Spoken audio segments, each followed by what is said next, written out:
Welcome to A Stranger, a Suitcase and a Story. I'm Anton van der Walt. This is a podcast about starting over.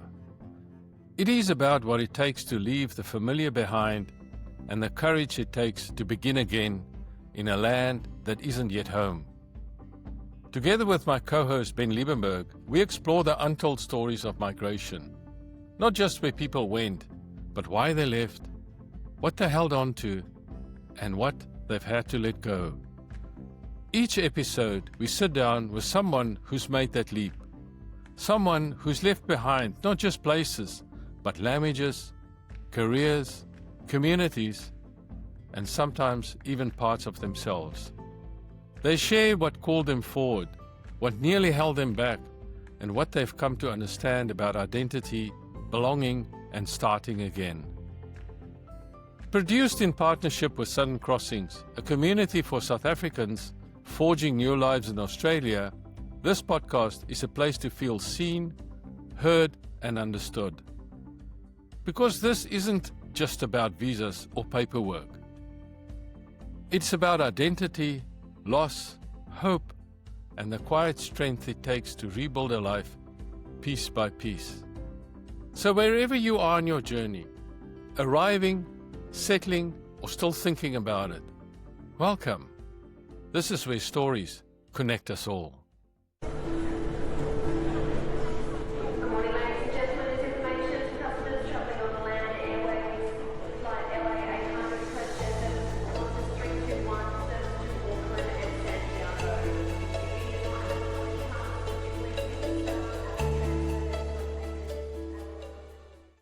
Well, welcome to another episode of A Stranger, a Suitcase and a Story. And with me is my co-host, Ben Liebenberg. We have a special guest in Mark Stanbridge, and if you've tuned into this episode now for the first time, perhaps go back to the previous one, because this is episode 2 of our conversation with Mark Stanbridge. In the first episode, we covered so much about Mark's formative time in his life, how he grew up in Bloemfontein, at the time in a very divided society in South Africa, and how his liberal values shaped Mark who he is today. It's a rich story, and we are really looking forward to continue this story in the episode here. I'm sure, Ben, you would agree with me, Mark probably underplayed a lot of the things that were happening at the time. So yeah, I can just imagine. So welcome again, Mark. It's really good to have you here again. Thank you. It's my pleasure. Nice to be with you. Yes. So, Mark, we covered in our previous episode, we covered up to the point where you, let's say, finished uni, and now, of course, you qualified, you did your LLB. It took you 6 years to do that, and then now, obviously, I think to become a lawyer, you have to do articles. Correct. And so where did you go from there? So, yeah, I then managed to avoid going to the army by doing articles at Tomlinson, Francis and Company in Pietermaritzburg, where I worked for 2 and a bit years. Right. During that period, there was a big court case in South Africa about whether you had to do Latin 1 or whether you could do Latin 1B to get admitted as a lawyer. So we all had a slightly extended period of articles at that time around. I loved my articles in Pietermaritzburg. I learned so much. I did debtors court. I did Supreme Court civil work. I did magistrate court criminal work. I did regional court work. I traveled around with my legal principal, Simon Roberts, who was an amazing man, and with South African equivalent of QCs, SCs. Sorry, that's my cheers. One of my friends bringing me some red wine, and that's Brad Banducci, by the way, the former CEO of Woolworths. Well, enjoy your wine. No, I'm not going to have it till later. Thank you. But I really enjoyed it in Maritzburg. It was a wonderful time, and I ultimately passed. We had to still pass a bar exam at that stage, and I wrote that, and I did well enough in that to kind of get through and get my license to practice. But then, I was confronted with the army, and the reality of the army kind of became very real.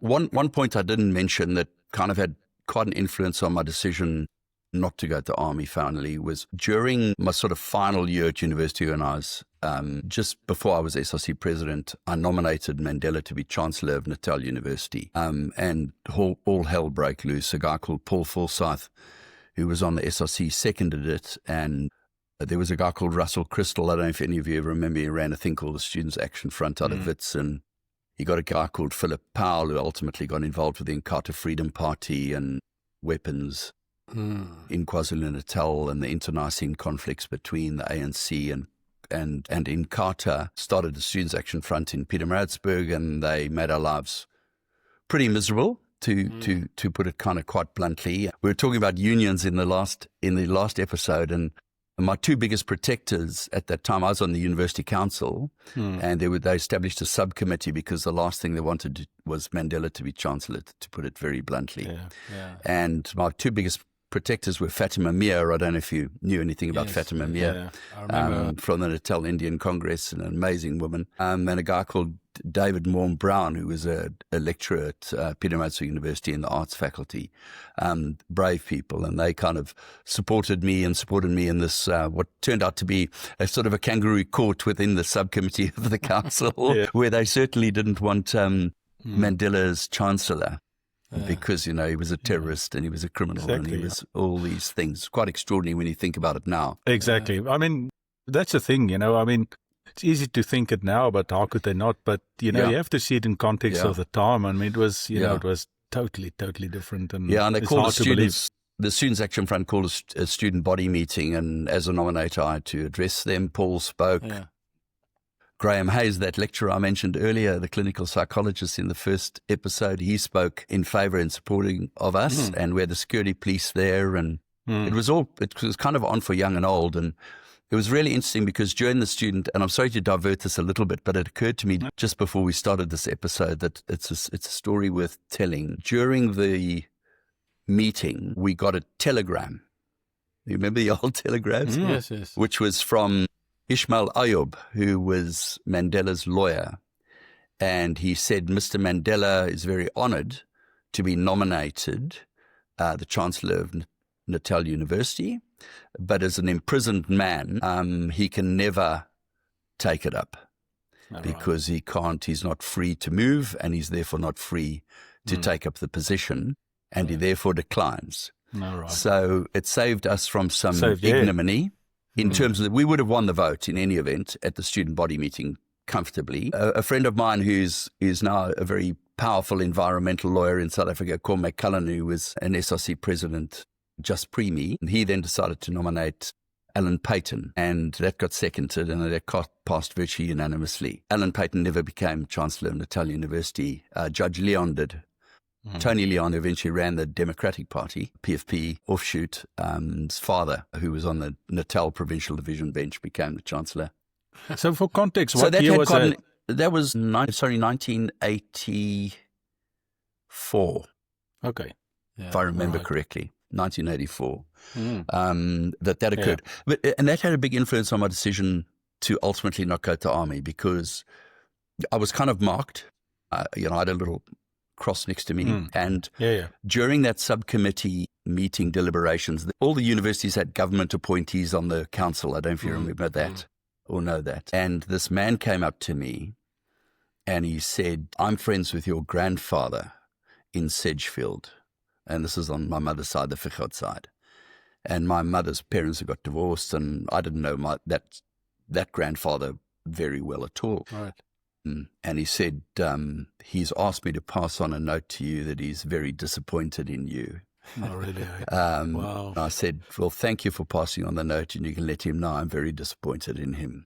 Okay. And it was just sort of one of those things where I just felt like I had a red mark next to my name, and that things were not going to be easy for me, even at a familial level, if you know what I mean.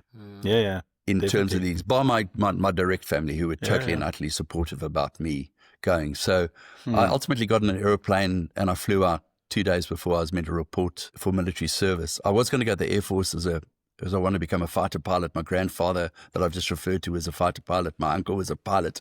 My cousin's a pilot. My brother's a pilot.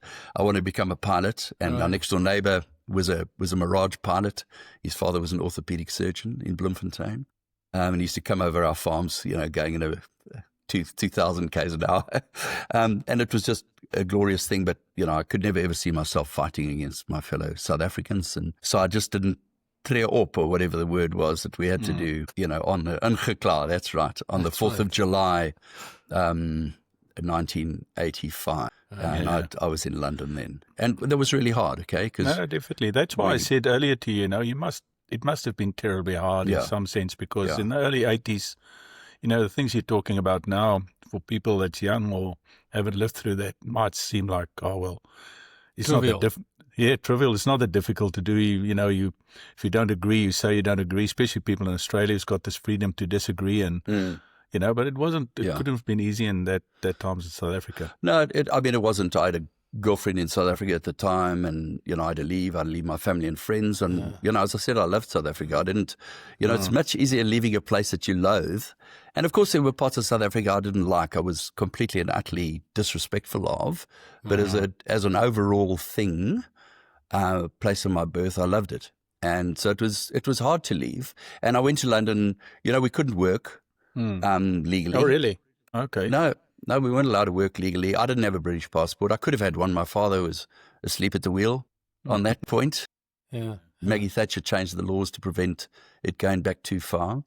And, we worked for cleaning companies. And I mean, suddenly there I was as a wealthy, lucky, privileged South African person with an education, cleaning people's houses in Mayfair, Yeah. And I remember this woman one day saying to me, "Cleaner, come over here, cleaner. I would like you to just..." And I said, "Of course, ma'am. Thank you. I'll be there in a moment." And she turned and she looked at me and she said, "Where are you from?" And I said, "I'm from South Africa, ma'am." And she then quoted and found I was a lawyer, and the whole dynamic changed, okay? Because she was treating me like a servant. And so it was a very enlightening experience to be treated like that, because you know yourself, and you know what you're capable of, and you know what your standards are and what your values are, and then people judge you because you work for Cleaning Wise. But am I correct to say that when you left to go to the England, you had no road back unless you'd go into jail, right? So no road back, no. So if I'm then correct, is to say that you did not know if or when or ever you'd come back. No. And I applied for asylum at the Australian High Commission in London. And as a white South African, frankly, I was sitting way down the list. And every time I went to see them, there was no good news. Still in process, still in train. Well, it's like that for all visas, Mark. Yeah, no, absolutely. But sorry, that's just my sense of humor. But I know where to go. I couldn't practice law, and I got offered jobs at really fabulous international law firms. My friend's father was a QC.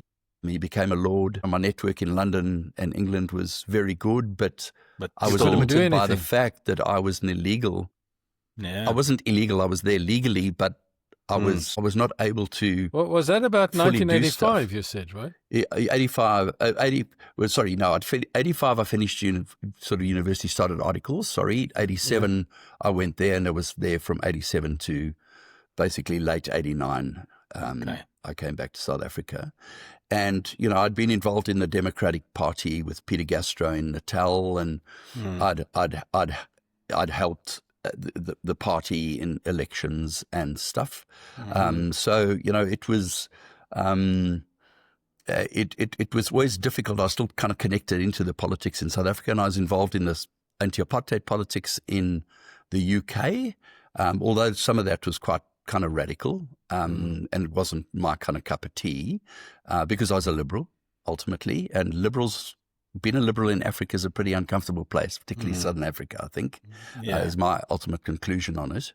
But it was, knowing I couldn't go back, waiting for the Australians to say yes or no, and then kind of trying to make my way as to where I go. So, I made the most of the 2.5, 3 years almost that kind of persisted. My girlfriend came over, we traveled quite extensively, but it was always a sort of a heart-wrenching thing coming back into the UK as to whether they'd let me back in again. Yeah. I was petrified every time. It was a very nervous experience. So were you worried that something could happen to you during that time too? I mean, there was some real shenanigans going on, and If I could use that word in South Africa. I was never that good or brilliant at it that, I felt under threat. The kind of Ruth First, I think I imagine you kind of referring to. But no, I was never in that echelon at all. I'd met ANC people when we were on the A. Bailey bursary in London with a couple of the other people. And, the A. Bailey bursary, he was a friend of Cecil John Rhodes and he left us money. And that trip had white, black, Indian and coloured people. Still today, right? Still today. It's by university now rather than race, but in those days it was a pure race-driven driven thing. And I think when I went, I don't think there had been a black person from Natal University who had got the A. Bailey bursary, and I think the same for Wits and the same for Cape Town and etc. So, no, that's just kind of the way it was. But we met ANC people at London University and we spent quite a bit of time with them, and we refused to go to the South African embassy as it then was, because it wasn't a high commission because we weren't in the Commonwealth. And David de Villiers was the ambassador at that time, and we refused to go. And we had Kortbroek was in our group, and the head of the Conservative Party Youth, so Martinus Fitzkalkwyk was Kortbroek, who ended up being on the ANC cabinet in the first government, I think, and the second. I met him, in fact, in Sydney when he was out here. I think he's a Minister of Sport and Tourism or something. So that tour was a total microcosm of the challenges facing South Africa in 1984. It was just absolutely terrifying. The blacks that came on the tour, perhaps the best way to say it is the less radical blacks, because they were certainly not conservative. And, all the strictures of South Africa were there. The strictures between English and Afrikaans universities, the strictures between those who were Nats, the conservatives, the religious gereformeerde Duitse kerk kind of people. We had we had two guys who were in fact studying priests in our group. We had a Jewish guy from Johannesburg, from Wits, Sammy Cohen, and there were a mixture of men and women from the other universities, Rhodes, Fort Hare, blah, blah, blah, blah, blah. Okay. And it was just this microcosm of every tension that South Africa had came out in that group. And we met the ANC, and that was a pretty terrifying thing, ANC people, they wouldn't give us their full details. We only knew their first names. Wow. I've subsequently worked out who one of them was, which I won't say. Spent quite a bit of time with them when we were in London. And that was then a terrifying experience, was coming back, because we knew we were being watched because we refused to go to the South African embassy. But that's overplaying the importance that I would have had as an individual within people who were in London. There were thousands of us. Okay? And, there were people who were doing a lot and were very involved, and that I kind of laid relatively low during that period, to be quite honest. And I was just waiting to find out what my next pathway was. And as that pathway turned out to be, was Peter Gastro letting me know that, I could come back to South Africa, that there had been discussions with Mandela and that they declared a moratorium on people who had dodged the draft coming back to South Africa, and they wouldn't arrest me when I got to the airport. Was that something on paper, or did somebody tell you? No, we were just told. And look, I trusted him implicitly. I trusted him 100%. Because I can imagine, it's because you just don't know, right? It was a terrifying trip back, I can promise you. Yeah, I can imagine. I'd spent all that time in London, and then the thought of, 3 more years in Bloemfontein Jail or Pretoria Central or whatever it happened to be, or detention barracks was not exactly. I'd had enough boarding school food, didn't need that. True. So it was a pretty scary thing, and it all was fine, Yeah.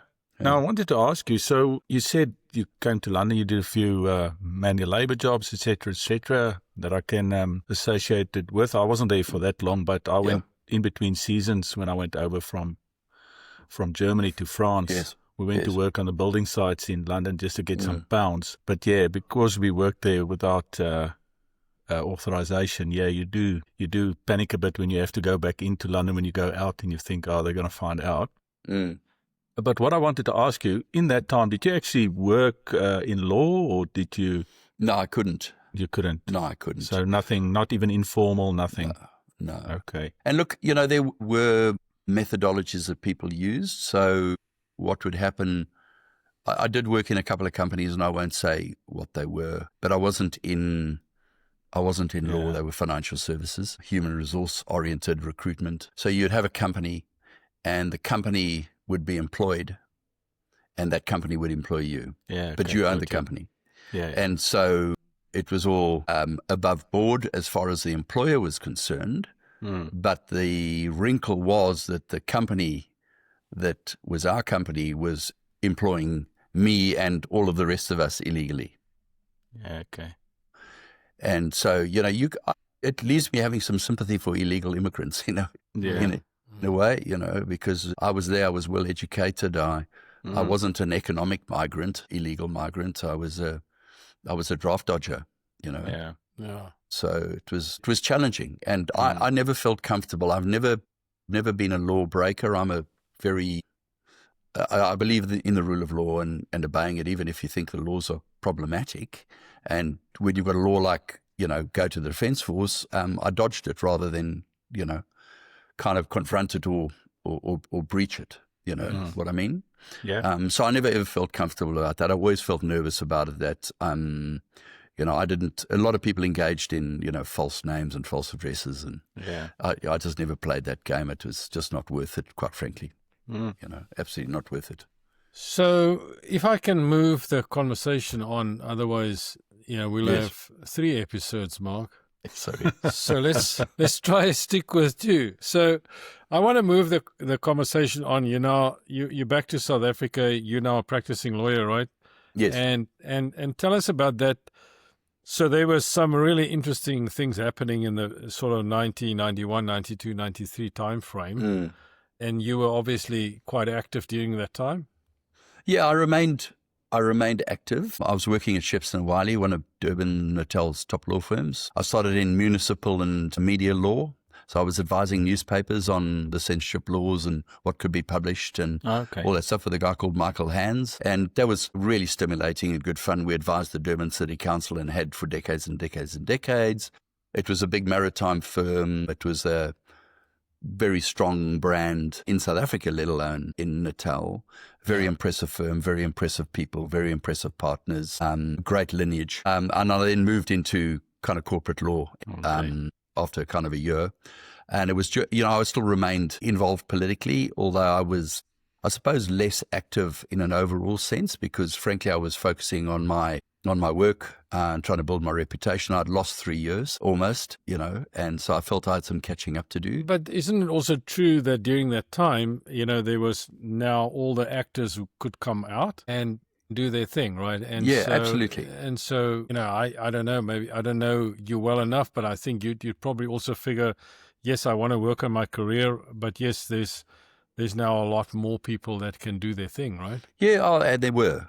There absolutely were. And, I remained sort of tapped into those people. And, yes, there were people I assisted pro bono and did things for, people who were imprisoned for various things, including political things. Yeah. And I was involved in that. And, I just thought that was part of what I had to do as a lawyer who believed in human rights. And I thought those were kind of important things. And it was kind of through that kind of connection where in 1993, I became acquainted with the Boxing Development Network people and a guy called Farouk Khan, who was a journalist at Natal newspapers, and he was a friend of Ali's. And there was a guy called George Sitole who had fired rockets at the petrol tanks near the old Durban airport, and he had sentenced to jail. And he was, in fact, in Robben Island. I think his sentence was 18 years. And he came out of jail during that period. So the very point you're making, Anton, of all these actors kind of coming out of imprisonment back into the political domain. And I liked George a lot. He was just a special human being. Right. And I never agreed with him about the rockets, by the way, just so we're clear on that. But he was a lovely man, and I had some empathy for his frustration. but I'm not a person that believes in violence. So that never worked for me, and he knew that, and we discussed that. And he asked me to get involved, and we organised the tour for Muhammad Ali to come to South Africa, and he arrived in the Easter weekend in 1994. And we'd got But how SAA did you organise it? involved. How did you organise it? How did you manage to get hold of him? I'm sure you don't just pick up the phone no, and go, I want to Farouk talk to Khan Muhammad knew him. Ali. So Farouk was the guy who kind of put it together, and there was a guy called Krebs who was a PR fellow in Durban, and they went and met Ali in the USA. That's before I was heavily involved, and got him to sign up. And he said he would only come if Mandela sent him a letter saying he should come. Yes. And so we got that organised. We were pretty well tapped into the ANC with George and other people who were involved. We had the ANC Youth League involved, the ANC Women's League. You know, every person and their dog had a seat at the table in terms of it.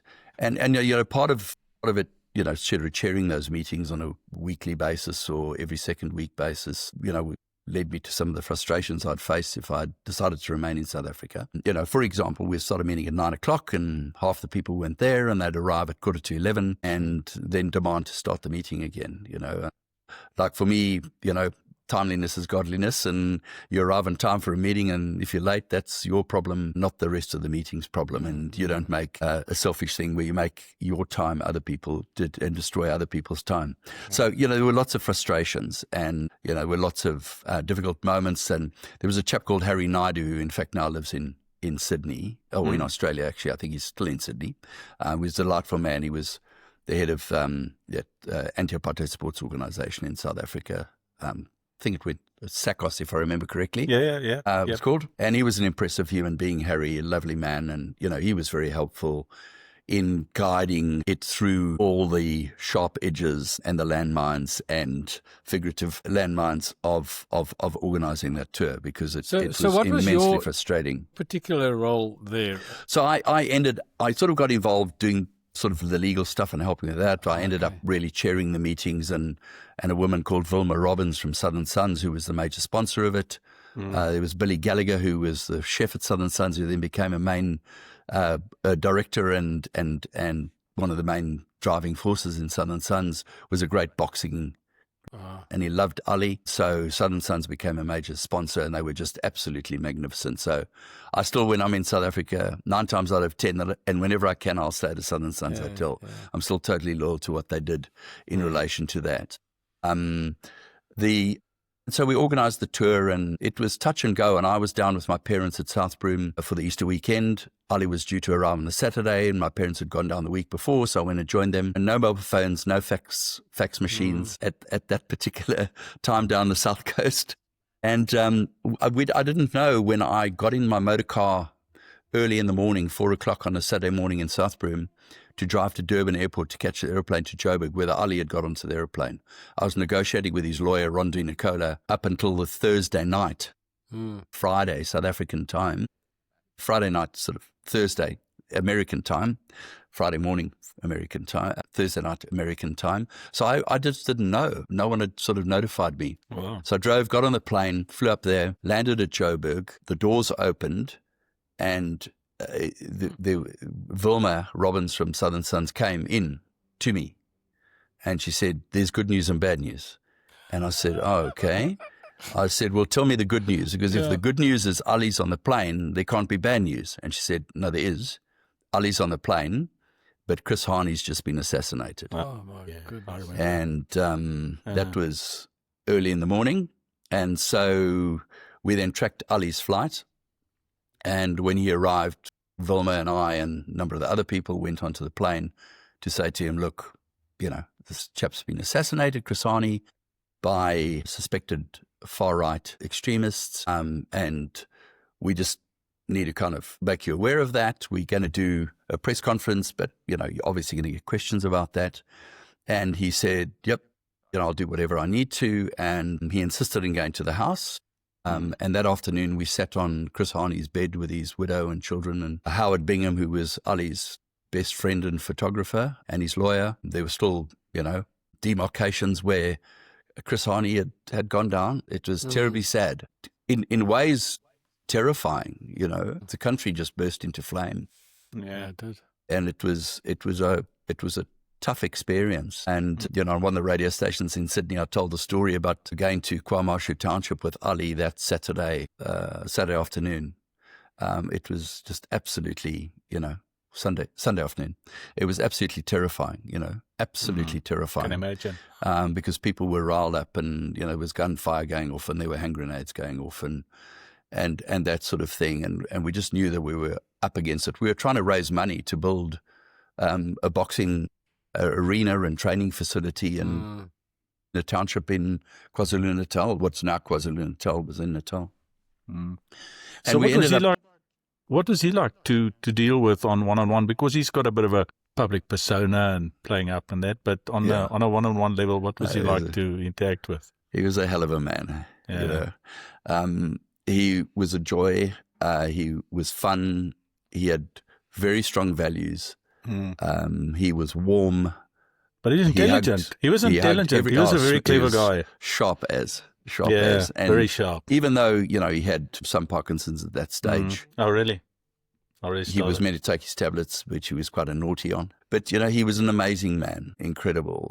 He was very tactile, very warm, very considerate, very strong. He had a very great empathy. He didn't judge white people differently from black people, Christians differently from Muslims. He was a very impressive character. One instance we had the various functions, and there would be people there, and they would queue, with tennis balls and envelopes and pamphlets, and they all wanted his signature or a photograph with him.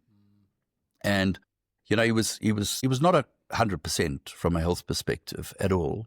And some of those mornings we sat there till 2:30 in the morning, and I'd say, Ali, we've got to go. And he'd say, we're not going. We're not going. These people have come to see me, and I'll stay here and I'll sign every single thing and have every single photo before we go home. So, kind of back in your box. And we were up again the next morning at 6:30, 7, heading out to do our next thing. It was amazing. And I think I could tell you like literally dozens of stories about that trip. But one of the most shocking ones, we had been to Mitchell's Plain in Cape Town. Cape Town was covered in a pall of flame and smoke. Oh, really? And we'd been to Mitchell's Plain, and we're driving back in this coach, and this coach had Muhammad Ali in Africa, and, huge font on the side of it. And we got a message from the ANC that the ANC senior leadership wanted us to go to City Hall in Cape Town. And we said fine. And so we drove down past the Southern Suns in Cape Town, making our way towards the City Hall. That whole city centre was just clogged with people. It felt like millions, but it wasn't. It was just clogged with people. George Sitole, who I mentioned earlier, and Solly Selebe, who was the head of the South African Boxing Council, said, right, we need to clear this crowd, because we were making no progress. So we got the ANC umbrellas. 3 of us were out, and I'm the whitey in the middle, and I've got one of them on either side of me, and we're like pushing our way through. Comrades, move, sort of poking them with our umbrellas, okay? And I'm behind the umbrella, and they spot me. and they start running up to me, and they're going, one settler, one bullet, one settler, one bullet, bullet, settler, bullet, like this. And Solly and George are looking at me, they go, just keep looking ahead and be brave. Comrade, don't worry about it. And these guys sort of spitting at me. And eventually George says, comrade, get back in the bus. So I got back in the bus drenched. Yeah. And there was a towel there, and I sort of dried myself. And we made our way slowly but surely to the Cape Town City Hall, and they took us up a back way up onto this veranda. And we're looking down on these people, and it was just carnage. There were flames, people smashing cars, smashing parking meters. I don't know if you know that parking lot outside Cape Town City Hall, there were all those little sort of caravan shoppy things. They were all burning. Yeah. People were out of control. And the ANC people tried to address them, tried to deal with it. They asked Ali to speak. He said about 10 words. And because he spoke, they all just turned and looked at him. He spoke. He couldn't speak much. He was tired that day. And we then went to St. George's Cathedral, and we met them all. This is from Joe Slover, Alan Bussack, etc. And they basically said to us, look, we need your help. Okay, we fear the country's running out of control. And we've got to ask you to please help with peace, to bring about peace in this country. And so we had to sort of change the whole kind of focus of the tour, although the fundraising was gone by that stage. Okay, it was dead and buried. You know, it became a sort of a peace tour, and Ali ended up staying an additional week, and sort of we used him to try and deal with hotspots to quieten things down. And so it was an absolutely, you know, kind of time in life, you know, because we were staying in the old Southern Suns Hotel, the old square glass one in the middle of the city of Joburg. They were just trying to rejuvenate it at that stage. You know, it was right near the old Carlton Centre. Mm. And he was in the presidential suite right at the top, and we were in the floors just below him. And you could see all the way to Soweto, basically, from there. And, you know, it was just smoke and flame and, you know, buses of people, you know, by the, you know, tens of thousands getting moved here, there and everywhere. It was a pretty daunting time. There were riots in the CBD of Joburg. You know, we were basically at times locked into that hotel with, you know, security, you know, i.e. police and army outside, protecting the buildings. It was a very evocative time. And, you know, it was a sense of disappointment when he left, but also a sense of humongous relief. Because it was just, I can imagine. edge. I mean, that must have played, if I think about that, apart from everything else, the kind of responsibility you and others, and you particular, because you were so part of the whole organization, felt for this human being, right? I mean, he is quite a person for the world, and here he was in South Africa at the worst time you can think of. Yeah. And it must have played quite a lot on your mind to send him back in one piece, right? Yeah, well, that was, but, you know, kind of we got through it in one piece, okay? Yes. You know, at a personal level, and I'm not a victim, okay? At a personal level, you know, Vilma and I had a really tough time. We were accused of Baaskap more than once, and I was always very sensitive to Baaskap. I'd grown up in the Free State where we were all Baas, you know. I was very sensitive about that, but we had to make stuff happen. And things were difficult. And we had one night in that hotel I referred to in Joburg where they confronted us. They had a all non-white people's meeting, and Vilma and I weren't allowed to go. And the camera crew weren't allowed to go. And that we got then hauled in and given an absolute seeing to. And that was very confronting because I knew inside me what my values and standards and politics were. And what was happening was I was being judged by the color of my skin. Which was the very offense that all of us found offensive, was being judged by the color of your skin, if you understand what I'm saying. Yeah, I know with that. Yeah. And, you know, I was a little bit off equilibrium as a result of that meeting. And Vilma and I were quite concerned about our safety in that hotel. And as I say, I'm not a victim. I'm just telling you a personal experience. And we then went to Western Deep Levels mine the next day. We went way down. You remember, it's a very deep mine. And we went all the way down the stopes to the face. And there were all these black guys drilling, and they turned around, they saw Ali, and they all started, Ali, Bumba, yeah, Ali, Bumba, yeah, Bumba, yeah. And, you know, your whole heart goes warm when you just go, this is just fantastic. There's no internet, no mobile phones, but I know exactly who this man is, okay? Just extraordinary. Anyway, we then came up and we were having lunch at the mine manager's house, and Ali was sitting 2 from me to my left. His lawyer was in between me. Howard was on the other side of him, the mine manager as well. And the guys who had hauled Vilma and me in the night before came and hauled me out and said, we want to talk to you. And it was Solly Selebe and George Sotoli, 2 men I liked very much, and 2 guys from the ANC Youth League.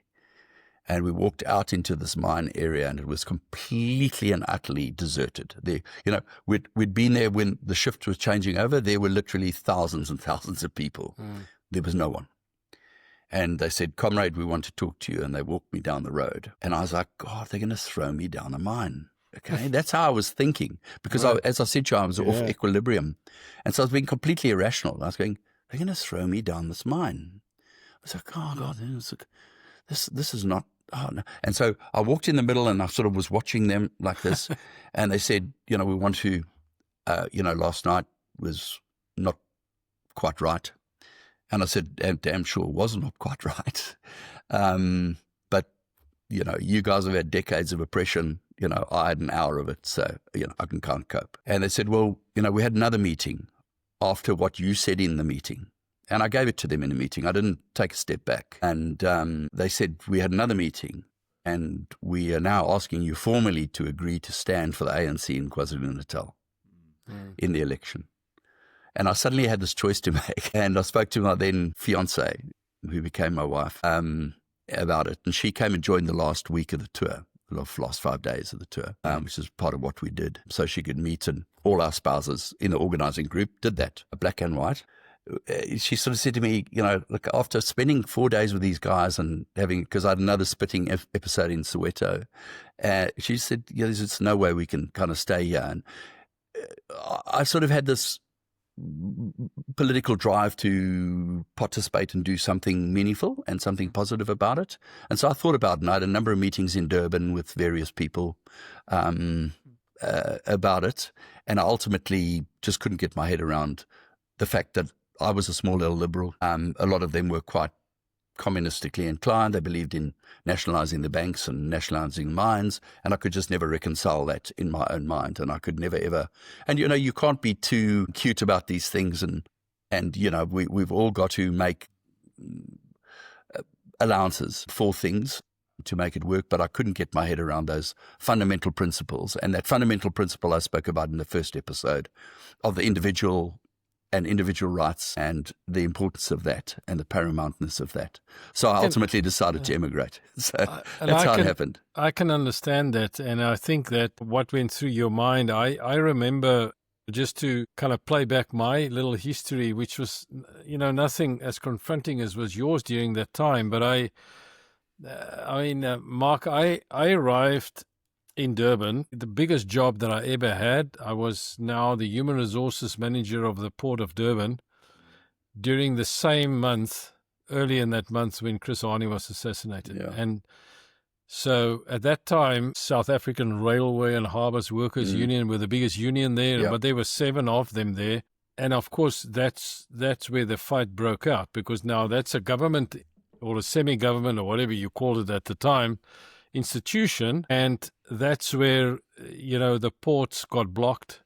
The ships couldn't offload their containers, and it just brought the whole economy to a standstill. And here I was, 32 or 33, I can't remember how old I was, but I was young like that, trying to negotiate our ways through this drama that was happening in South Africa, and it was incredibly profound. But just fast forwarding that, so I was in the port of Durban. I was the head of HR. And of course, 1994, fast forward, the elections come, and government get changed. ANC comes into power. Stella Sakau becomes the minister for, I think it was public enterprise or whatever it was called then. And suddenly here I was finding myself with Anton van der Walt as head of HR and Port of Durban, owned by the government, and it was, again, not being a victim at all, but that's that point, this history that South Africa created for itself, then goes and plays out in a completely different way, which you wouldn't have expected, and suddenly you find yourself in a situation where the reverse happens, and nothing to what has happened before to black people, of course. No. But it happens, and it perpetuates itself, and so which is an obvious thing that will happen, but it's sad. Yeah. If you read all the books around that time, and there've been a number written about it. Yeah. In a funny way, the assassination of Chris Hani brought the negotiations back onto the table and made everybody actually get a hurry along. Yeah. Because going back to my discussion about, St. George's Cathedral in Cape Town, there was this fear that the political leadership was not able to control the body politic on all sides, really, including, you'll remember the issues at whatever Cadessa, that building where they had the negotiations with the Avia Beer and all of that. So, there was a real fear that things were going to get out of hand in a more substantial way than they ever had in South Africa. Yeah, it was a miracle, honestly. Yeah, it's an absolute miracle. And it was an interesting time to be there. Right. So, okay, let's pull ourselves out of that now and go to the next point. So you decide to emigrate. Your soon-to-be wife was a very important part of the decision. You yourself set okay, that's probably not what I would want to do at this stage. Yeah. And then you came to Australia. And so tell us a little bit about that, because that was also not easy learning as a lawyer here in Australia, right? No. And I didn't have a job.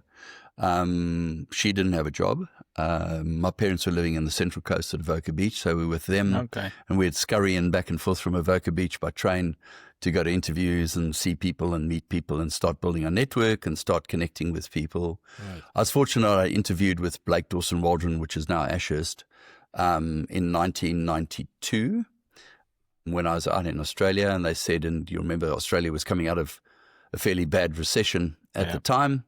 And they said, look, we'd love to employ you, but we can't do so. When you come back, let us know. And so when I came back, I interviewed with a number of management consultancies. I interviewed with some investment banks. I interviewed with different law firms. And Blake Dawson Waldron were the first person who offered me a job. And my wife and I decided, in for a penny, you just got to take the first job that comes along. Yeah. It was a good brand. It was fine on the CV. It was going to be all good. And if it ended up being a mistake, at least we had some income. Okay. Yeah. And I think we had like $15,000 or $10,000. I mean, it was just not a lot of money. Oh. So, we had to get kind of settled. We had to rent a place. We had to buy a motor car. We had to do all that kind of stuff. So getting an income was really, really important. And it took her quite a long time to find a job. She ended up working for Ansett Worldwide Aviation Services, which is an aircraft leasing company. Yeah. And, she still, we're now divorced, but, she still does that work to this day. Okay. It sort of served us well. But, I had to get used to, we were both studying. She was a lawyer too. I sort of press ganged her into requalifying with me. The Australian government and all the parts of Australia were still making it more difficult for South Africans than it needed to be, because we had to do, I think, 9 subjects, if I remember correctly, when we arrived. And straight after the elections, within a couple of years of Mandela coming in, it was down to 2 or 3. Yeah. So, and it was the same qualifications from South Africa, from the same universities, the same Roman Dutch law, English law kind of background. But we had to requalify. I was trying to not make mistakes.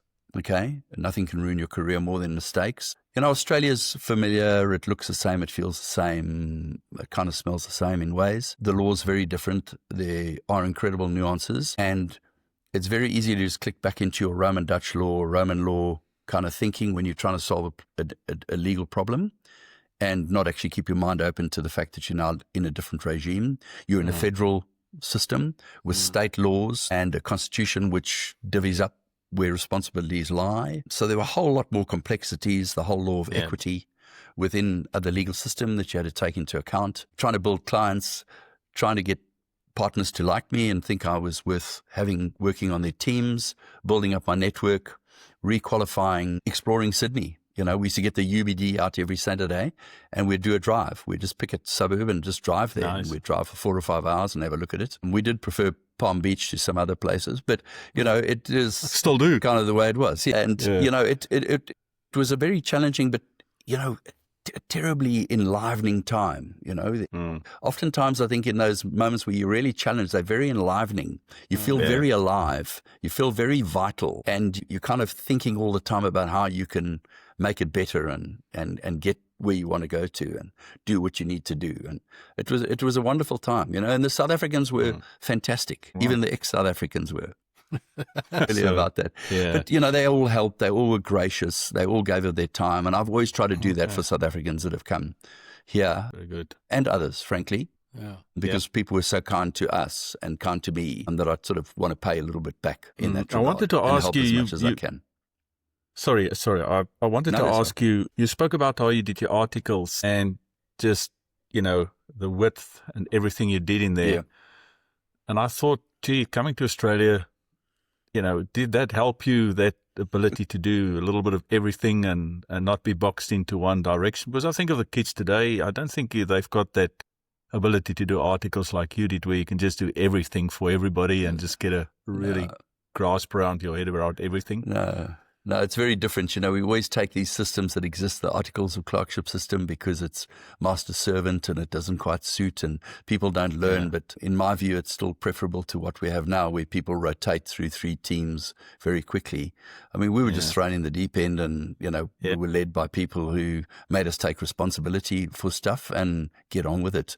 Look, Australia's an incredibly impressive place, and it's part of it is, as South Africans, to understand when you come here, it's a very sophisticated society, and it's a lot more sophisticated and a lot more powerful economically and all that now than it was in 1994. Yeah, but it was still kind of streets ahead of in sophistication terms from what I'd come from, to be quite honest. And so understanding how it worked, understanding how the teams work, understanding the level of specialization within the law. You couldn't be the kind of lawyer in South Africa where you could opine on areas that weren't in your central area of expertise. Yes. In South Africa, when I was an M&A person, people did commercial work, they did a bit of banking work, they did a bit of labor law work. Yeah. They did a bit of everything, They might advise their friends on litigation. People dabbled in a lot of things, even in a firm like ours, which I told you was a very impressive one, where people were quite specialized. But people still, the boundaries of specializations were quite blurred. Here they were very kind of clear, and getting used to that. And I think, I made the comment about it looks the same, smells the same kind of thing. That is one of the biggest mistakes people who immigrate here, particularly South Africans, make. Okay, they play rugby, they like braais or barbecues, they like beer, red wine. I know that sounds simplistic, but you understand where I'm going with that. The difficult parts of it are the nuances. Okay? Yeah. Yep. And getting used to the fact of what our self-concept is as South Africans, and that socialization we spoke about in the first episode is strong in all of us. And it's strong in Australians. And their socialization is very different from ours. And you've got to understand those nuances. We have multilateral arguments in South Africa. We had no fear about talking about politics or sex or religion. It was kind of part of our daily diet, okay, as South Africans. We'd argue like hell at a braai or around a table, and we'd get up and kind of the gloves were dusted off, and not a lot of friendships were lost in that sort of stuff. Okay. And they were very robust, as you'll recall. Yeah. I mean, we were very robust. They would tell you, and you had to be robust, because if not, you were in dreadful trouble. Yes. Australians don't like multilateral disagreements, for example. They prefer having bilateral discussions and sorting out issues kind of behind the doors. And so one of the things I had to get my head around was, having worked in the City of London, was that they were more City of London than their self-concept, which was, we Australians, we're quite robust and we're quite larrikin. Okay, compared to what we had experienced in South Africa, they were very much more moderated than we were in many ways. And getting to understand that, and quite frankly, after being here for 32 years almost, it's something I still have to think about. Is it, you have your sort of natural thing to do it, and you've got to kind of draw yourself back and say, well, how should I do it in this society, and how does it go? And those nuances are just the most terrifying thing. And I advised a lot of South African companies that came here over the years, including Pick and Pay and people like that. And I was always trying to explain to people that where you think there's a gap in the market, it may be a very thick pane of glass. Okay. And you're going to break your nose and your cheekbone and maybe a collarbone if you try and take that gap, because the market's structured differently. It operates differently. Upper echelon Australian tastes and where they like to shop are quite different from ours. And so things were, getting used to those nuances and understanding them and not tripping up and damaging yourself as a result of that. I found the biggest challenge of all. Mark, I don't know if you had a chance to listen to our previous podcast, but we've just had people just coming over here, various ages. We had a guy and his wife, young couple on, a few others, and everybody's got their own story. It's very unique. Everybody's got their own emotions that they bring. But what you've just said is the one thing that everybody echoed on every pod that we've had so far. And, it doesn't matter how you come over, whether you come over with money, with no money, with a job, no job. That nuances you're just talking about is what everybody says is the thing that took them by surprise and took them the longest to adapt to Australia. And for most people, I mean, for myself, I've been here 25 years now, over 25 years. That was the most difficult thing to really understand and get used to, to actually understand the dynamic. Yeah, couldn't agree more. And, it's a dynamic in work. It's a dynamic socially. Yeah.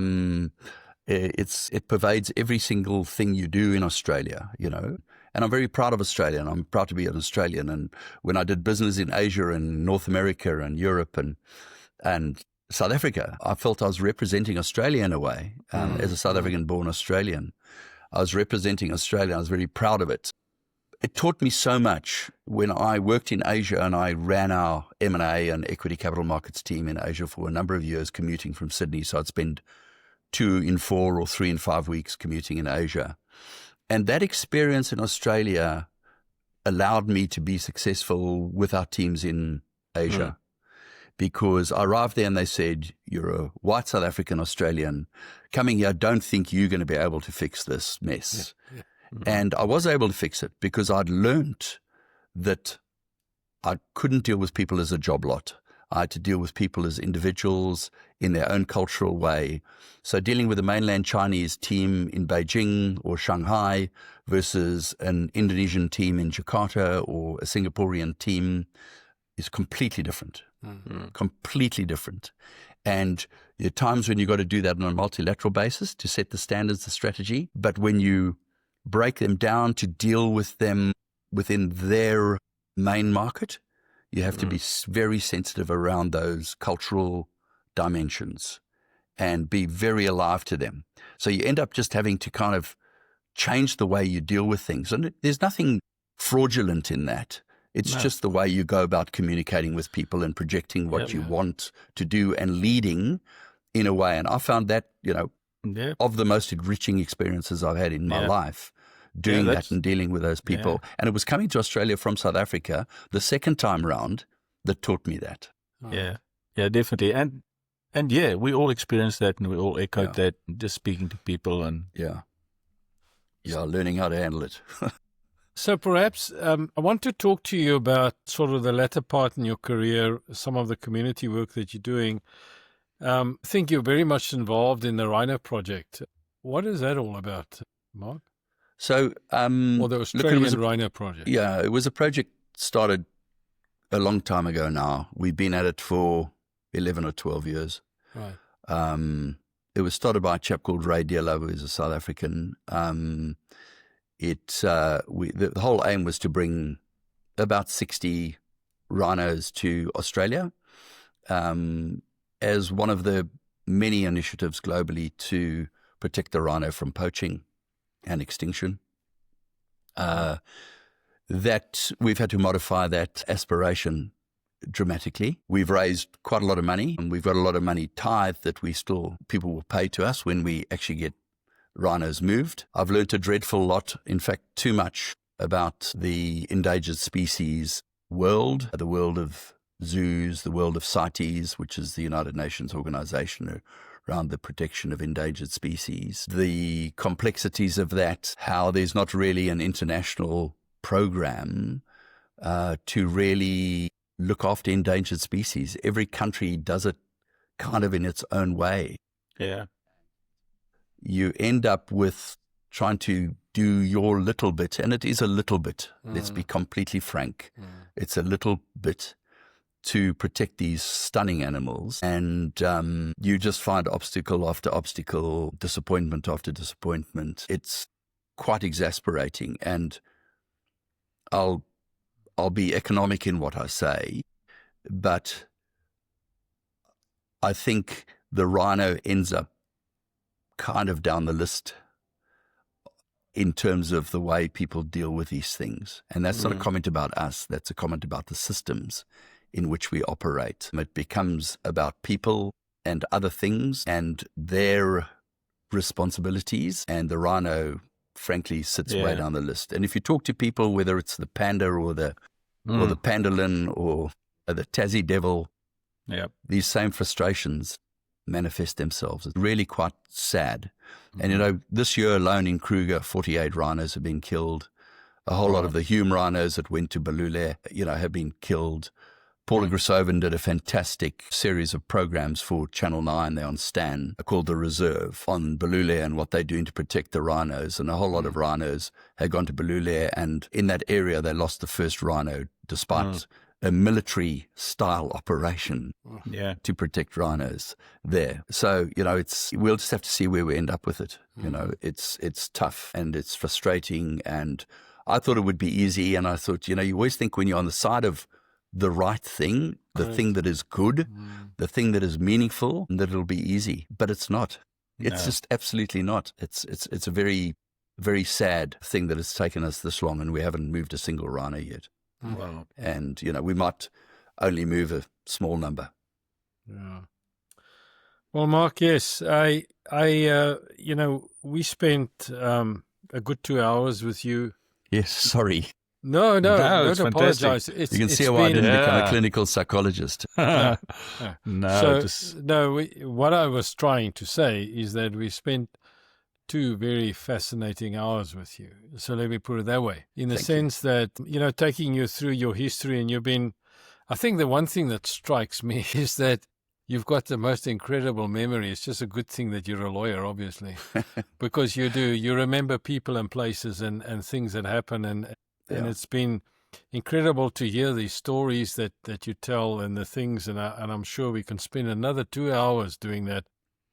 Maybe, ask you, because this podcast is about telling the story, which I think we've achieved that, Mark. There's a lot of people that will listen to this podcast and get to know you better, which otherwise is difficult. You'd have to be at a braai or a barbecue or an evening at Southern Crossings to have maybe 5 minutes with you. And so this has been incredibly wonderful. But I think also maybe, as a senior person in Australia from South Africa, having this history, what would your advice be to the 22-year-old that says, well, I want to go and forge a career in Australia. I'm in South Africa right now. What do I do and what do I look out for? And what would you say to them? Well, I think in apartheid South Africa, we're very limited by our borders, and the borders of our mind were most probably more limiting than the borders of the country. And I think young people, whether they come from South Africa or Australia, need to explore the world. It's a smaller world in many ways, and I know that sounds trite, but it is. Yes, it's a more connected world, and hopefully it stays that way. I'd say to people, give it a go. Come, take it, make the step. Australia is a hugely impressive place. You think this is a country bobbing in the Pacific Ocean, thousands and thousands of miles from, the main economic centers of the world. It's 7 hours from Singapore, and Singapore's only really come into its own in that regard in the time I've been in Australia. Hong Kong's 9, London's 23, New York's similar. And this country, boxes above its weight in everything: sport, acting, music, composing, fine arts, business leadership, technology development. It doesn't matter what it is. Mining. It's an amazing place, and it has its challenges like any place has. It has its positives and its negatives. There are things that we all like about it. There are things that we find frustrating. That's the human kind of set. You just have to get used to that. But I couldn't think of a better place to live, quite frankly. And I'm as I mentioned, my children have got South African passports. We spend a lot of time in South Africa. We love going there. I love having both, the yin and the yang. I said earlier I'm an and person, and that might sound selfish, and that I want it all, but I think I love having it. I've just come back from South Africa, and I loved it. I drove my wife through KwaZulu-Natal into the Drakensberg, through Swaziland, Eswatini, into Mpumalanga, into Kruger, stayed at our lodge at Elephant Point. Ubuntu Lodge was a stunning place. But you come back to Australia and you just go, this is a beautiful place to be. It's magnificent. It's orderly. Things work there. The roads are good. The system's good. There's a rule of law. All those sorts of things which, times when we live here, we take for granted. So if you're a 22-year-old, it's a wonderful place to raise your children. Don't ever forget your South African roots. They're really important. Great. They lay the foundation for the kind of person you become. Yeah, and it's, Mark, thank you for that.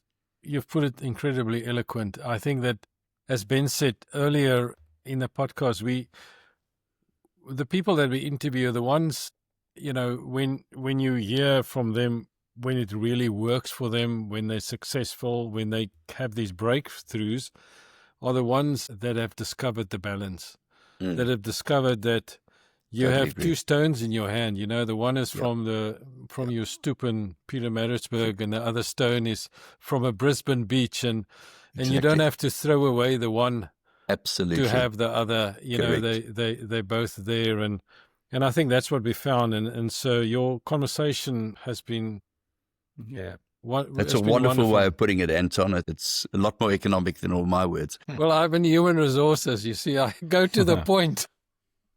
Ben, we won't go there, will we? No. Well, Mark, thank you so much for your time. Ben, Thank you both very much. You have a last word, Ben? I just want to say thanks from my side as well. It's fantastic to meet you. Thank you. We started the spot for two reasons: is so that we can capture these stories because we think some of them just fascinating stories, but also as a learning for others and helping others. And I think listening to your story and some of the positive stuff in between the negative stuff is just fantastic. And those are the things that, I think you summed it up at the end. That's what I'll take out of this: is an and and a and.